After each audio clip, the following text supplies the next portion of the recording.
Assalamualaikum warahmatullahi wabarakatuh. Perkenalkan, nama saya Adib Al-Hakim dengan NIM 2311511020. Pada video ini saya akan menjelaskan tentang memori pada komputer, khususnya mengenai RAM beserta jenis-jenisnya. Bagaimana alur kerja RAM di dalam sistem komputer. Berdasarkan skema ini kita bisa melihat bahwa RAM pada dasarnya berfungsi sebagai jembatan atau perantara antara media penyimpanan utama dengan prosesor.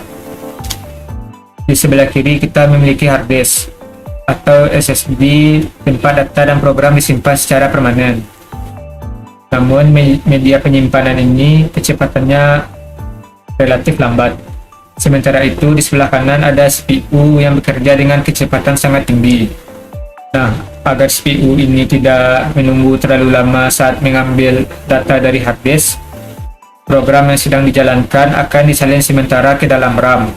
Nah, dari RAM ini data akan diteruskan ke cache memori, lalu masuk ke CPU untuk diproses. Dengan kata lain, RAM ini memastikan pasokan data dari prosesor tetap lancar dan cepat. Namun kita harus ingat bahwa RAM ini sifatnya itu volatile, yang artinya semua data di dalam RAM ini akan hilang ketika komputer kita matikan. Setelah memahami fungsinya, mari kita lihat jenis-jenis RAM. Berdasarkan struktur sirkuitnya, RAM dibagi menjadi dua, yaitu SRAM dan DRAM. Yang pertama adalah SRAM atau static RAM. Sesuai namanya, memori ini bersifat statis. Artinya ia bisa menyimpan data tanpa perlu di-refresh terus-menerus oleh sistem. Keunggulannya adalah kecepatannya yang sangat tinggi. Di bagian ini, SRAM terbagi menjadi dua. Yang pertama, asynchronous SRAM. Jadi jenis ini bekerja secara independen. Artinya proses baca tulis datanya tidak bergantung pada data atau clock dari sistem komputer.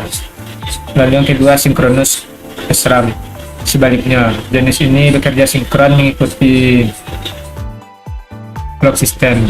Fitur bus di dalamnya memungkinkan memori ini untuk mengirimkan sekelompok data sekaligus dalam satu waktu sehingga jauh lebih cepat. Kemudian yang kedua adalah Dynamic RAM atau DRAM.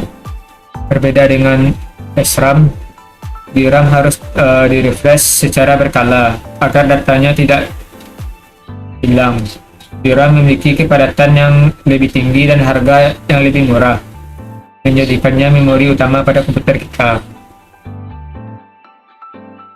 Nah, dari bagian ini kita bisa melihat evolusi DRAM dari masa ke masa. Yang pertama adalah FPM DRAM. Ini adalah generasi awal yang mempercepat akses memori jika data yang dicari berada di baris atau patch yang sama. Selanjutnya, Edo DRAM. Perkembangan dari FPM, di mana RAM ini bisa mulai mencari data berikutnya bersamaan dengan saat ia mengirimkan data sebelumnya. Ini membuatnya lebih efisien. Lalu yang ketiga adalah IDO DRAM. Ini adalah versi peningkatan dari IDO. Dengan tambahan fitur bars, memori ini bisa mengirimkan data dalam bentuk blok atau paket besar secara berurutan. Nah, yang terakhir adalah Synchronous DRAM atau SDRAM. Ini adalah standar yang menjadi dasar RAM modern saat ini. Kinerjanya sudah disinkronkan secara langsung dengan clock prosesor, sehingga transfer data menjadi sangat teratur dan cepat.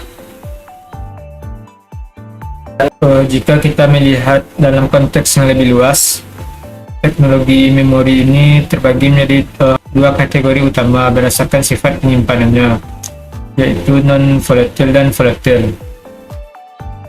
Di sebelah kiri ada kelompok ROM atau read-only memory yang memiliki sifat non-volatile. Apa itu non-volatile? Artinya memori ini mampu menyimpan data secara permanen walaupun perangkat kita dimatikan dan tidak ada aliran listrik sama sekali. Data di dalamnya tidak akan hilang. Contoh yang sering digunakan pada sistem terdanam adalah flash, EEPROM, dan EEPROM. dan bertugas menyimpan firmware atau program utama dengan aman. Sebaliknya, di sebelah kanan ada jalur RAM yang memiliki sifat volatil.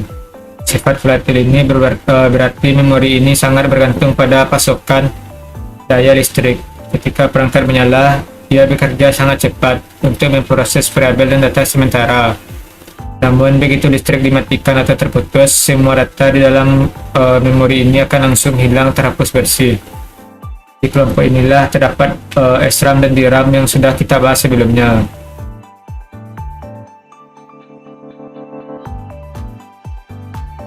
Mungkin sekian video yang dapat saya sampaikan. Terima kasih. Assalamualaikum warahmatullahi wabarakatuh.